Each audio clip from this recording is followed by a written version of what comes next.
Hello everyone, আমি সুস্মিতা। আমার পুরনো দিনের নতুন একটি ব্লগে আপনাদের অনেক অনেক স্বাগতম। আশা করি সবাই খুব ভালো আছেন, সুস্থ আছেন, আর আমরাও খুব ভালো আছি। আর যেদিনের ব্লগটা শেয়ার করছি, এই যে ছুটিতে বাড়িতে গিয়েছিলাম, আসার 3 দিন পরের ব্লগ। মানে এই 3 দিন আমাদের যা কেটেছে সেটা আর বলার নয়। আমরা ভাবতেও পারিনি যে এতটুকুনি কিড ট্যুর সবাইকে ছেড়ে আসার পরে এতটা মন খারাপ হবে। তো বাড়ি থেকে আসার পরে টানা পরপর 2 দিন রোহনকে অফিস যেতেই হয়েছিল। আর কিট্টু ওই 2 দিন একদম আমার কোল থেকে নামেনি। এমনকি রোহন অফিস থেকে আসার পরে মানে আমাদের দুজনকেও চোখের সামনে চাচ্ছিল। মানে একজন যদি ওর চোখের সামনে থেকে সরে যায় তাহলেই চিৎকার করে কান্নাকাটি শুরু। ওর মনে হচ্ছিল যে সবাই মনে হয় ওকে ছেড়ে চলে যাচ্ছে। তাও আজকে 3 দিনের পরে কিছুটাও স্বাভাবিক হয়েছে। তা আজকে রোহন বাড়ি থেকেই কাজ করবে, আর আমরা তো ওই হোটেলেই রয়েছি। যতদিন না আমাদের জিনিসপত্র এসেছিলো ততদিন হোটেলেই ছিলাম, তারপরে আমরা ধীরে ধীরে বাড়িতে শিফট করব। তো আমরা ব্রেকফাস্ট করতে এসেছি। তো ব্রেকফাস্টে অনেক কিছুই থাকে।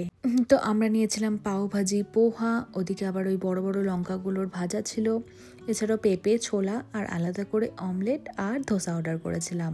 আর যেহেতু কিটু আমাদের সাথে গিয়েছিল, তাই আমাদের খাবারের মধ্যে ওকেও কিছু খাবার টেস্ট করিয়েছিলাম। এই যেমন ধোসা, কিছু বয়েলড ভেজিটেবলস আর জুস ছিল। তো সেদিন একদম ফ্রেশ মাস্ক মেলনের জুস ছিল, তো এক্সট্রা চিনি দেওয়া থাকতো না, তো সেজন্যই ওকে খাইয়েছিলাম। মাঝে মাঝে তরমুজের জুসও রাখে, তো ওটাও বেশ পছন্দ করতো। তো যাই হোক, খাওয়া দাওয়ার শেষে এবার পাশেই ছিল প্লে এরিয়া। তো কিট্টুকে সোজাসুজি রুমে না নিয়ে গিয়ে আমরা চলে এসেছি প্লে এরিয়াতে। এটা ওর খুব পছন্দের একটা জায়গা। মাঝে সাঝে রোহন যখন অফিসে যায় বেশিরভাগ সময় ওকে আমি এখানেই নিয়ে চলে আসতাম। এখানে কত বল রয়েছে, খেলার জায়গা রয়েছে। এইসব জায়গায় খেলাধুলা করলে ধীরে ধীরে হয়তো ও যে দাদু ঠাম্মিকে ছেড়ে এসেছে সেই সব দুঃখগুলো ওর একটু একটু করে কমবে। মাঝখানে 2 দিন ও যা করেছে, একদিন তো রোহন রেগে গিয়েই বলেছিল যে ওকে আর রায়গঞ্জে নিয়েও যাবে না, বা নিয়ে গেলে ওকে নাকি রেখেই দিয়ে আসবে। সত্যি বলতে এতটুকুনি বাচ্চা যে এতটা মন খারাপ হবে আমরা বুঝতেও পারিনি। সেজন্যই তো 2 দিন ধরে আমরা বাড়িতেও ভিডিও কল করে ওকে দেখাইনি। একবার করেছিলাম, ওদেরকে দেখেই আবার কান্নাকাটি শুরু করে দিয়েছে। তো চলুন এখন কিট্টুর সাথেও আমরা আবার আমাদের শৈশবে ফিরে যাই। এরকম বল কবে লাস্ট খেলেছি মনে নেই, তবে এখন মেয়ের সাথে রোজই প্রায় এরকম বল খেলতে হচ্ছে।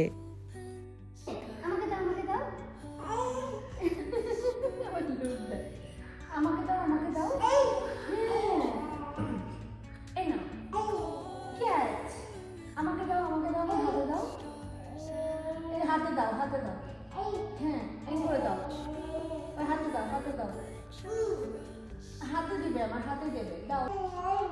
1 2 ক্যাচ। বাবাকে দাও, বাবাকে দাও, এবার বাবাকে দাও, বাবাকে দাও, বাবাকে দাও, এই না বাবাকে দাও, এই যে বাবাকে দাও, এই যে যা। তো বল টল খেলে আসার পরে কিট্টুকে এখন ঘরে নিয়ে চলে এসেছি। ঘড়িতে প্রায় বেলা 11টা মতো বাজে। রোহন তো ওদিকে অফিসের কাজে আবার ব্যস্ত হয়ে পড়েছে, আর এখন কিট্টু আর আমি বিছানায় বসে বসে একটু খেলাধুলো করব। বাড়ি থেকে আসার সময় মা কিছু ওকে ছোটো ছোটো খেলনা দিয়েছিল, এত ওর পছন্দ হয়েছে, ওগুলো আমি সাথে করেই নিয়ে এসেছি। ছোটোখাটো জিনিস ব্যাগের মধ্যে এঁটে গিয়েছে।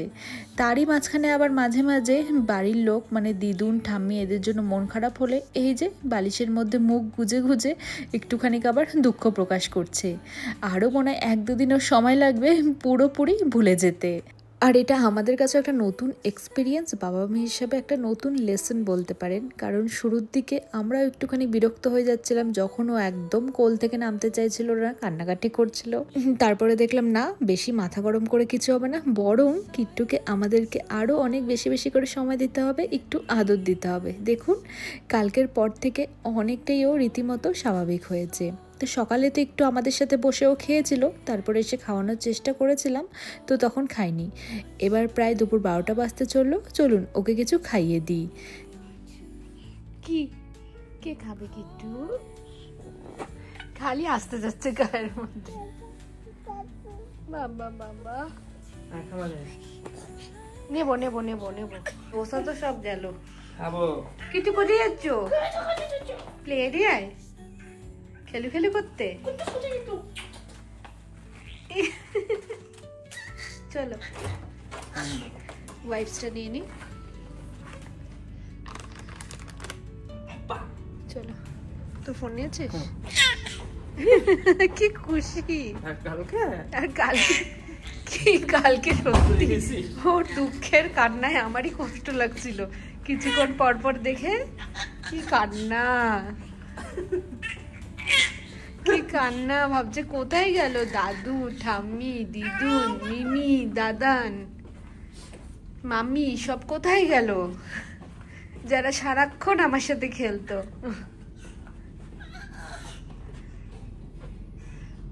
আবার ভুলে গেলি আজকে।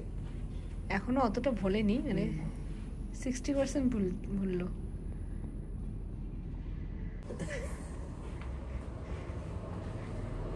তো কিট্টুকে রাগি কয়েক রকমের সবজি একটু হাতে চটকে দিয়ে নিয়ে এসেছি, আর সাথে একটা ওর মধ্যে কলাও দিয়েছি। একটু মিষ্টি মিষ্টি ভাব পেলে তাড়াতাড়ি খেয়ে নেয়। যদিও বা ওকে ঘরে খাওয়ানোর চেষ্টা করেছিলাম, কিন্তু একদম খেতে চায়নি। তো রোহনেরও অফিসের লাঞ্চ ব্রেক ছিল, তাই ভাবলাম ওকে আবার প্লে এরিয়াতে নিয়ে এসেই দুজনে মিলে একসাথে মিলিয়ে খাইয়ে দিই। তো প্রথমে একটু অন্য জায়গায় বসে খেলো, তো সেখান থেকে সরে গিয়ে আরেকটা জায়গায় এলাম, সেখানে বসে আবার কিছুক্ষণ খেলো। এই করে করে যতটা ভেবেছিলাম দেরি হবে ততটা নয়, তার আগে দেখুন গোটা বাটি ফাঁকা করে সবটা খেয়ে নিয়েছে। ওমা মুগির মধ্যে বসেছে। ওমা মুগি, মুগি ধরো, ওটা ধরো, পাশে দুটো ধরো। হ্যাঁ ব্রুম ব্রুম, ওইটা না, ওটা অন্য গাড়ি, নিজের গাড়ি ধরো। এই যে ধরো। অন্যের গাড়ি পছন্দ বেশি না?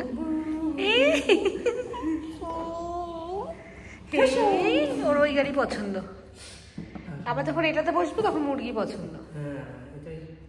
চলো আবার স্নান করবে তুমি, একটু খেলবে, আমি তো তখন এগুলো মুছে নিই যেখানে খাবার টাবার। কিন্তু একটু স্মাইল। ও দেখতেছে ওকে, হয় না?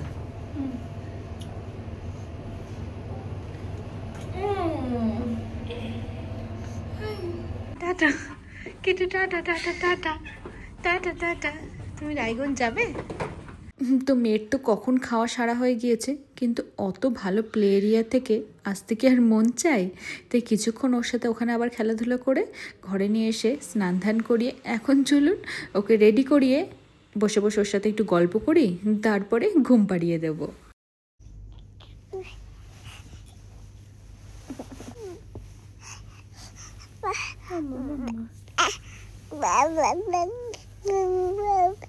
তো কয়েকদিন ওকে দুপুরবেলা ঘুম পাড়ানোটা বেশ ইজি ছিল। ওই খাওয়ার পরে একটুখানি জুস আর জল মিশিয়ে দিতাম, সেটা খেতে খেতেই ও ঘুমিয়ে পড়তো। আর দেখুন ঘুমিয়ে যাওয়ার পরে অনেক দিন ধরেই ভাবছিলাম ওর হাত পায়ের নখটা একটু কেটে দেবো, জেগে থাকলে তো সবসময় সম্ভব হয় না, তাই ভাবলাম আজকেই কেটে দিই, নাহলে ধীরে ধীরে যেভাবে হাত পায়ের নখ বড় হচ্ছে আমরাই তো এর দ্বারা আহত হব। তো ঘুম পাড়ানোর পরে বেশিক্ষণ নয়, মাত্র 1 ঘন্টা পরেই আবার উনি উঠে পড়েছিলেন। আওয়াজ দিতে হয় এরকম করে, ঘুম থেকে উঠে বসে থাকলে হয়? হ্যাঁ, তুমি তো বালিশ ঘিরে রেখেছে, কি হয়েছে? তুমি বালিশ টপকে চলে আসবে আমি জানি, কিন্তু ঘুম ভালো হয়েছে? আরেকটু ঘুমাবে তুমি, আরেকটু ঘুমাবে? ঠিক আছে ঘুমাও। ঘুমিয়েছো? ঘুমিয়েছো? কি হয়েছে? তো ঘুম থেকে উঠে এখন কিট্টুর ওষুধ খাওয়ার পালা। বলেছিলাম না বাড়ি থেকে ওর ঠান্ডা লেগেছিল, তো হোমিওপ্যাথি ডাক্তার দেখিয়েছিলাম, তো সেই ওষুধটাই সাথে করে নিয়ে এসেছিলাম। তো ওটা খাইয়ে দেওয়ার পরে এখন চলুন আমরা কিছু খেয়ে নিই। ভেবেছিলাম কিট্টু ঘুমিয়ে থাকলে খেয়ে নেব, কিন্তু স্নান ধান সেরে কিছু টুকটাক কাজকর্ম করতে না করতেই ম্যাডাম তো উঠে পড়লো। তো এদিকে আজকে দুপুরে কিছু বানাইনি, রাতে খাবার বানাবো, তো আমরা স্যান্ডউইচ অর্ডার করেছিলাম। চলো মাম্মাকে বলো, মাম্মা কথা বলবে। চলো চলো চলো, কি বলবো, আমার তো গলায় দিয়ে আওয়াজ বেরোচ্ছে না। এসেই আমরা কোথায় গেলাম? ডাক্তারের কাছে। চলো, যদি বলে টনসিলটা কেটে বাদ দিতে হবে।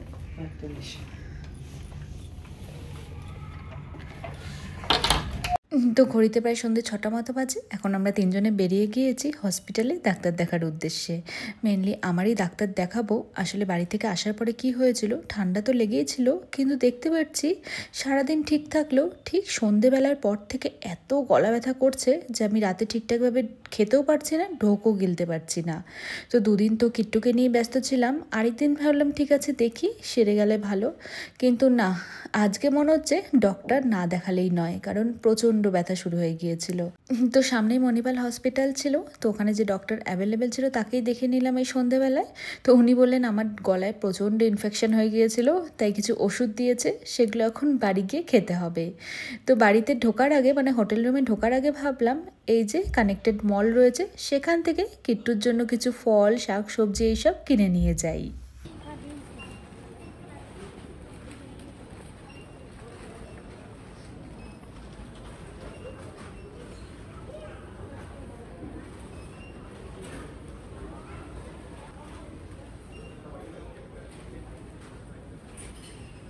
Kecco.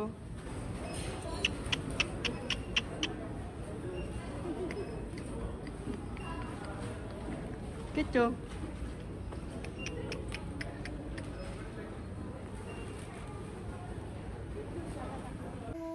কতগুলো ওষুধ দিচ্ছে, এটা তো গার্গেল করার না।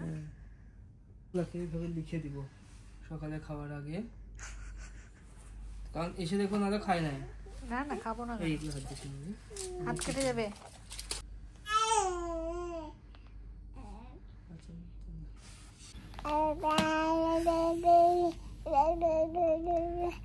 কালকে সকালে এসে দেখবো তো খাওয়া হয়নি। কেন খাবো না, ঠিক খাবো। হ্যাঁ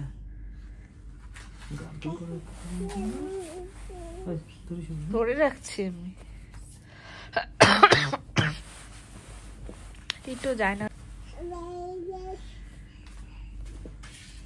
তো এতক্ষণ ধরে প্রেসক্রিপশন মিলিয়ে কোন ওষুধটা আমাকে কখন খেতে হবে রোহন দেখুন লিখে লিখে সুন্দর করে আবার রেখেও দিয়েছে, কারণ ওর ধারণা অফিস গেলে আমি কিট্টুকে নিয়ে সারাদিন এত বিজি হয়ে পড়বো যে ঠিকঠাক নাকি আমার ওষুধ খাওয়ার সময়ই হবে না। কথাটা ও খুব একটা মন্দ বলেনি, তবে গলা ব্যথাটা যেভাবে বেড়েছে ঠিকঠাক সময় ওষুধ না খেলে আমারই বিপদ। তো যাই হোক, এখন চলুন রাতের খাবারটা তৈরি করে নিই। তো ভেবেছিলাম ওই মিষ্টি কুমড়ো আলু দিয়ে একটুখানি ইলিশ মাছের ঝোল বানাবো। ওই যে বাড়ি থেকে মা ইলিশ মাছগুলো ভেজে দিয়ে দিয়েছিল, তো লাস্ট কয়েকটা পিস রয়ে গিয়েছে, ওগুলোই আজকে ঝোল করে নেব। কিন্তু আমাকে ডাক্তার বলেছে 2-3 দিন একটু কম তেল মশলাযুক্ত খাবার খেতে, তাই আমি ভাবছি ইলিশ মাছের ঝোল না খেয়ে একটু ডাল অর্ডার করেছি, ডাল আলু ভাজা দিয়ে রাতে ভাত খেয়ে নেব। কি হচ্ছে এটা? একটু রান্না ভাতও বসাতে হবে। ধরো ধরো ধরো ধরো ধরো খেলো খেলো খেলো খেলো। ছোট নোট, হ্যাঁ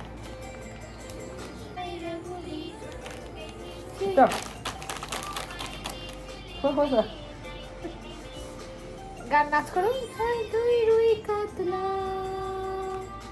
কে দেখেছে কে দেখেছে, দাদা দেখেছে, দাদার হাতে কলম ছিল ছুঁড়ে মেরেছে।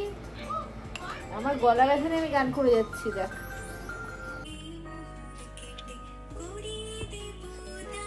ওরে বাবা, তো এখন কিট্টু দুধ খেতে খেতে ঘুমিয়ে পড়বে, রোহন ওকে ঘুম পাড়াচ্ছে, ততক্ষণে চলুন আমি ডাল ভাত আলু ভাজা খেয়ে নিই।